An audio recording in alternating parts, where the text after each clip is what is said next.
Hello, I'm Riley, and this is the Diegetic Advancement Podcast. Hello, and welcome to another episode of Diegetic Advancement. I'm Riley. Today is not really an episode of the podcast. This is just a compilation of my activities for RPGaDAY. I got through 18 of the 31 days. Unfortunately, then life got in the way. A little bit disappointing, I think. With better preparation and structure, I definitely could have persisted and got through. Nevertheless, I'm happy to have participated in what I managed. Hopefully next year I will beat that record. If you've already listened to my RPGaDAY stuff, you can skip this episode. But this is just primarily to clean the feed up.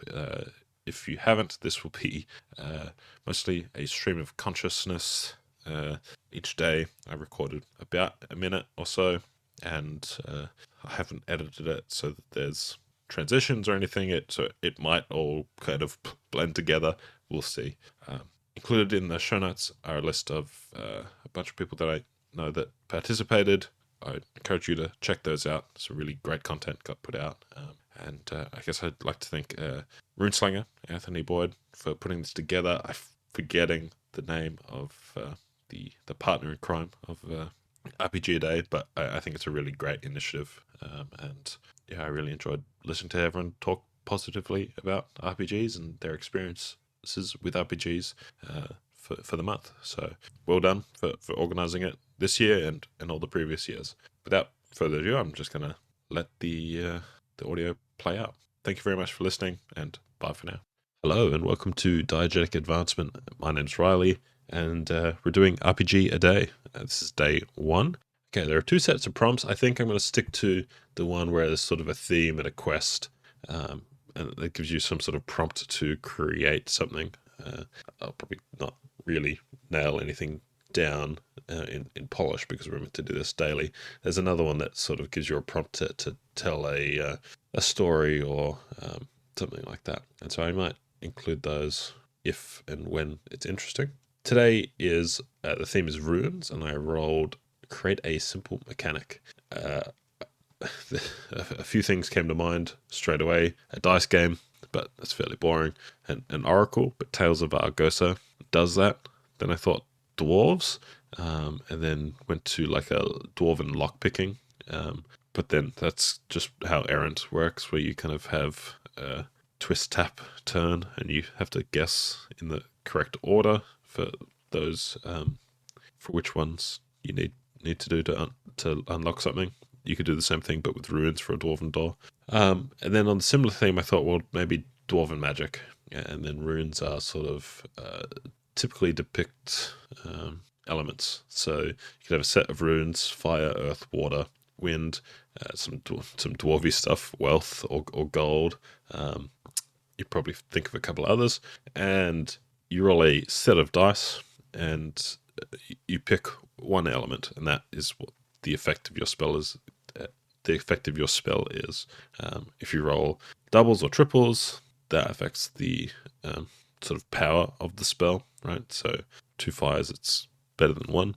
But you can also combine elements. Fire and earth, you might get metal, for example. There's some sort of alchemy to it as well, that you could pull dice together to get different effects. Okay, that's it for day 1. There'll be some links in the show notes for some other podcasts that I've seen participating. If I've missed people, please let me know and I will add them. And I will talk to you all tomorrow. Bye for now.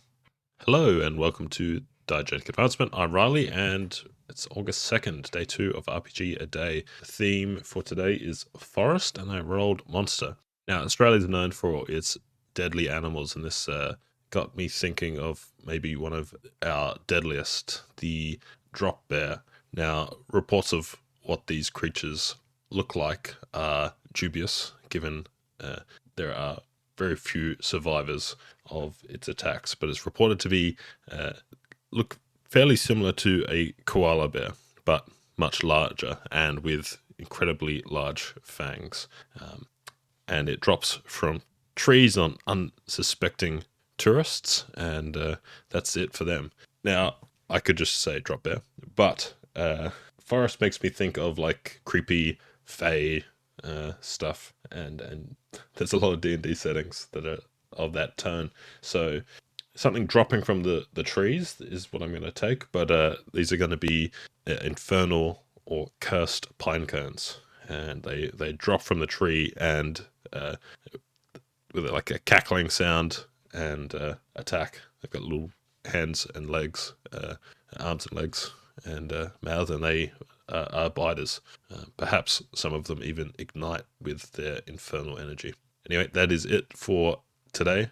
Again, links to a bunch of other podcasters and a couple of blogs and things that are doing this as well will be in the show notes.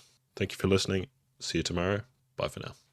Hello and welcome to Diegetic Advancement. My name is Riley and this is day 3 of RPGaDAY. It's August 3rd.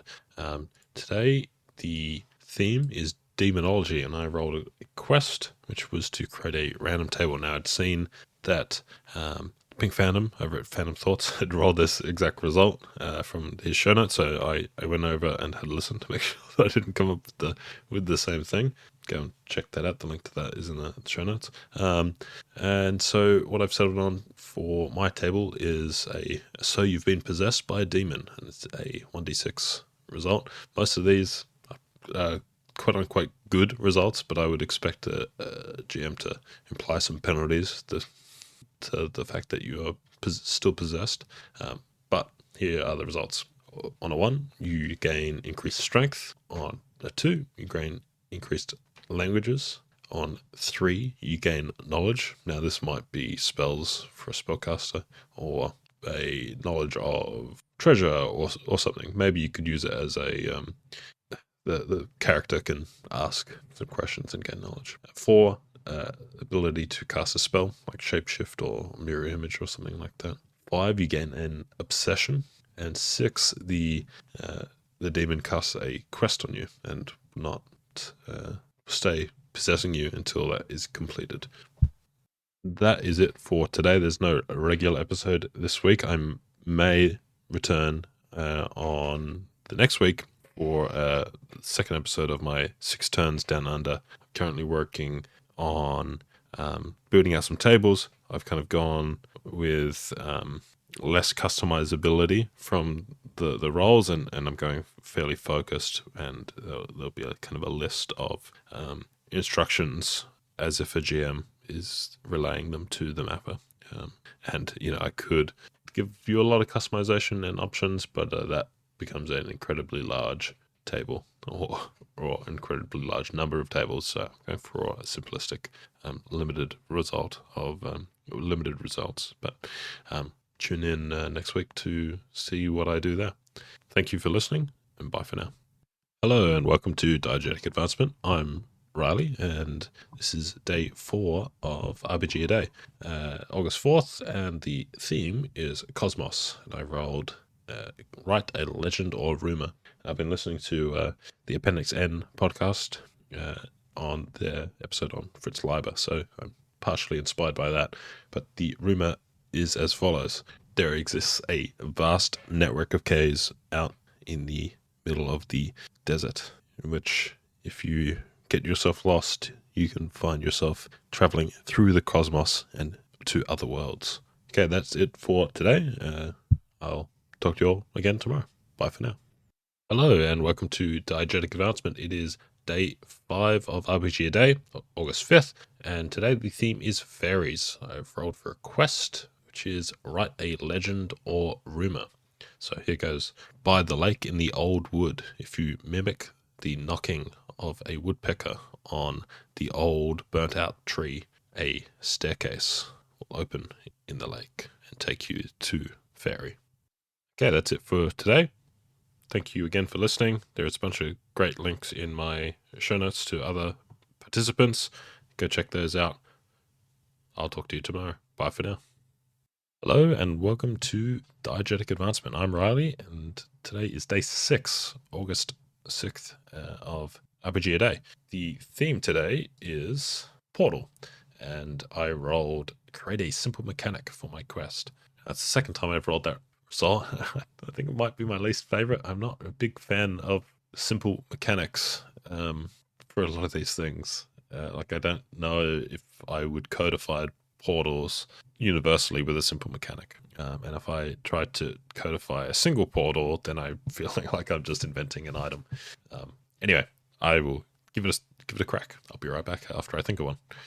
Okay, here's a simple mechanic for how you can create a portal to somewhere. You need three things. One, you need an object that belongs to the place that you wish to go.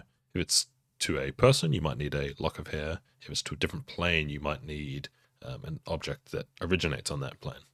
Two, you need the blood of a beast capable of teleporting. I'm thinking blood of a displacer beast, for example. This is to draw the arcane rune or the portal itself on the ground. And third, you need words of power. You need to cast a spell or expend a spell slot or a spell scroll or magic item to power. The level of the spell, scroll, or magic item determines the distance that can be traveled and perhaps its longevity. Right? Sacrificing a magic item will create a much longer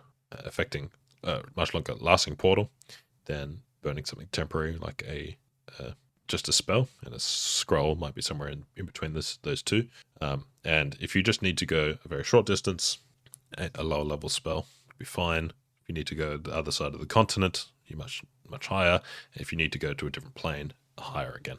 Not terribly codified, but I think potentially interesting. I think I like having ritual magic require characters to quest for them, right? So if they want to go to the plane of fire, they need to find something, and they might hear a rumor or research an item that's kept in a museum or by a rich noble, and then they need to go hunt a beast or some other alchemical ingredient to actually draw the circle itself, and then they need to expend some sort of magic.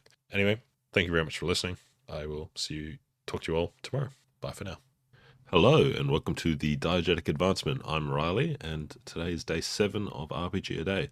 The theme for today is Forgotten City, and I rolled present an idea for a random encounter for my quest. Now, these two things together, I can't think of anything else other than the Dying Earth story, and it's been a while since I last read it, so I can't remember the characters' names, but effectively the character goes and finds this lost abandoned city where there's two groups of people, and they both have been convinced by their leaders that the other group are not real, and they can tell who's in which group by the colors that they wear. And the main character rocks up wearing red, and that's the color of bandits or something like that. And so my idea for a random encounter might not be the city, but coming across a group of people wearing green, and they will be their reaction to you will be based on the color that you're wearing. You can kind of just use the common associations with color. Red is bad, green is good, that kind of stuff. Or perhaps you can then find the same city from Dying Earth and drive off in some cool futuristic tech. All right, that's it for today. Thank you again very much for listening. I'll talk to you all tomorrow. Bye for now. Hello, welcome to Diegetic Advancement. I'm Riley, and today is day 8 of RPG a Day. The theme is experiment, and I rolled create an NPC. Dr. von Zarkovich is every bit the mad scientist, hair blown out in all directions, the evil, mad cackle, the medieval equivalent of a lab coat. But you think he might be the one conducting the experiments, but himself is an experiment. Underneath all of that, he is an automaton made by the dwarves, sent to spy on the human civilizations and send daring adventurers down deep into the earth to deal with the threats which threaten dwarven civilization when they dig too deep. Hello, and welcome to Diegetic Advancement. I'm Riley, and today is day 9 of RPG a Day. The theme for today is heroes, and I rolled describe a monster for my quest. Quite a clashing concept in my mind. Initially, hero monster are kind of the what you'd expect to be opposing, but of course, anything that might attack the player characters can be a monster. So, and my next actual episode of the podcast is going to be talking about random encounters generally, and how often or how they should lead to combat. And so, partially inspired by this, I'm imagining the grizzled warrior who seeks an honorable death in combat, seeks Valhalla, the ebony knight, the ebony warrior in the Elder Scrolls games, that kind of thing. And so, encountering this great but old grizzled veteran, he challenges one of your party to a fight to the death. Hello and welcome to Diegetic Advancement. I'm Riley, and today is day 10 of RPG a Day. We're just about at the 1/3 mark, which is pretty cool. Still going strong. Today's theme is steampunk, and I rolled present an idea for a random encounter for my quest. Gonna have to go away and think about that, and I'll be back in a moment. Okay, I'm back. Struggling with this one, actually. I was just stuck on steam-powered automaton. I'm thinking and now I'm forgetting the name of the dwarf species in the Elder Scrolls. That's sort of all that's left of them are the ruins and the steam-powered automatons. Steam-powered, are they? Kind of also gem-powered. I don't know. It's strange. But yeah, not that, and I guess kind of thinking of Bioshock, not even Infinite, even though that's kind of the steampunk one. Yeah, I kind of just have to go with a steam powered automaton. I really like the larger ones that you get to fight in the Elder Scrolls rather than the little crab dudes. Although what's interesting about some of that is that if it's powered by the gem, and maybe that's what's creating the heat to, or I guess focusing light to create the heat, to create the steam, perhaps that's the weak point of this particular monster encounter. I'm feeling fairly uninspired, so I'm just kind of going to leave my thoughts at that rather than tell you anything else about the encounter. Thank you very much for listening. I will talk to you all tomorrow. Bye for now. Hello and welcome to Diegetic Advancement. I'm Riley. Today is day 11 of RPG a Day. The theme is invasions, and I rolled a 5, which gives us write a legend or rumor. The obvious one here is giving some sort of rumor for the antagonist of a story to sort of be planning or beginning an invasion of the good guys, right? And then I'll make that off. But I'm going to take a leaf out of Joe Richter's book and kind of be inspired by my current campaign, and and I've been slacking on writing some rumors to give to the players, so why not take this chance? I'll write something up and be right back. You would only hear this in hushed whispers when the speaker thinks no one else is about, but the current lord took the fort by force and deception, and I hear the old duke is still out there building a resistance of sorts. Okay, that's it for today. Bye for now. Hello and welcome to Diegetic Advancement. I'm Riley, and today's day 12 of RPG a Day. The theme today is Parallel Worlds, and I rolled create a legend or rumor again, which is the same quest that I got yesterday. I think I mentioned this module in a previous episode. Aberrant Reflections, fantastic module. Go buy it and play it. It's super fun. I haven't run it with the group that I'm currently playing with, and I might. So why not create a rumor that maybe will make its way to my players, of course. Without spoiling anything, it's got some interesting tone and implications, so you probably shouldn't drop it in any campaign, at least without considering those and potentially making some changes to make it a good fit. But otherwise it's fantastic. So anyway, here's the rumor. High up in the mountains lives a secluded monk who is said to be able to commune with other worlds by listening to the ringing of bells. Hello, welcome to Diegetic Advancement. I'm Riley, and today is day 13 of RPG a Day. The theme is zombie, and I rolled invent an item for all my quest.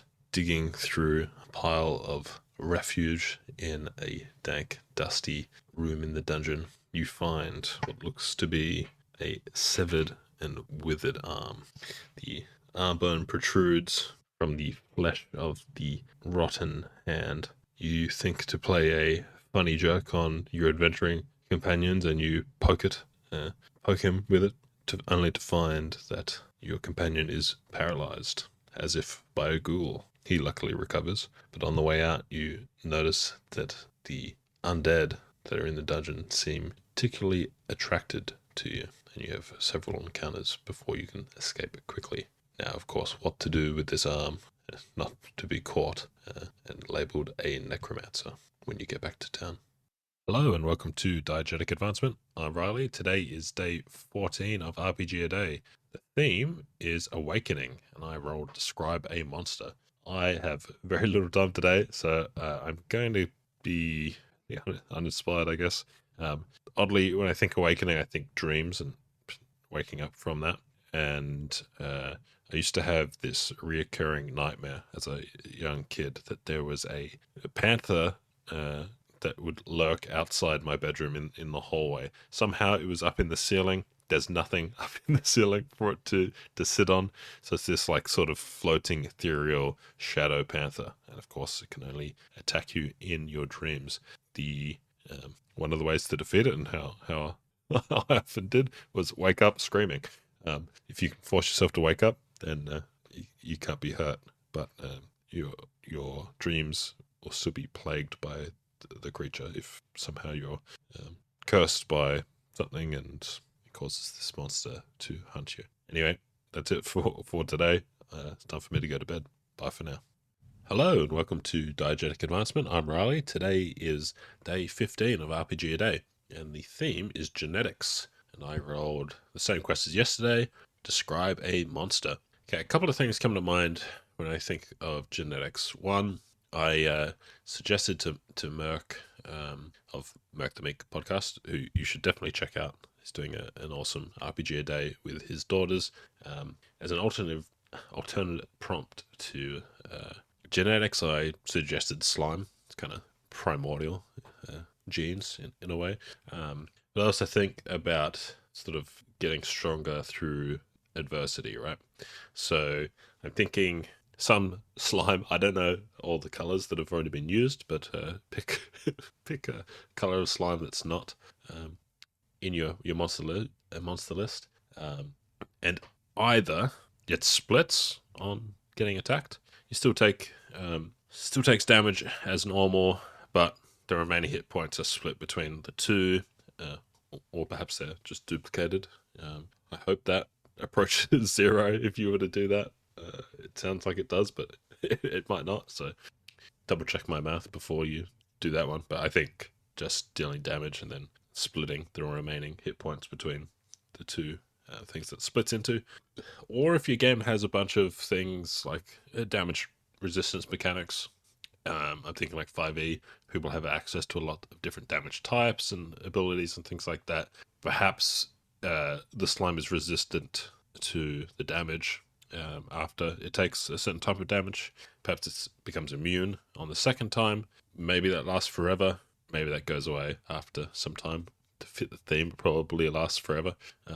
Probably needs a fairly low hit point total so that you don't run out of damage types. But something that learns through you fighting it. All right, that's it for today. Thanks for watching, for listening. Bye for now. Hello and welcome to Diegetic Advancement. Today is day 16 of RPGaDAY. The theme is dungeon, and I rolled write a legend or rumor. I mean, this couldn't get much more of a generic prompt, really. Legend of dungeons. I think there's probably a billion legends and rumors about dungeons already created at this point. So I'm going to share one from my current campaign, which is fairly boring, but nevertheless, it is said that the Lord sends dissidents down into the deep levels of the Keep's dungeon, where the floor has fallen away into natural caves, which he uses as an oubliette. Of course, none that have been taken there have returned. Hello and welcome to Diegetic Advancement. I'm Riley and today is day 18, but I'm recording for day 17. My daughter didn't want to go to sleep last night and this episode is late.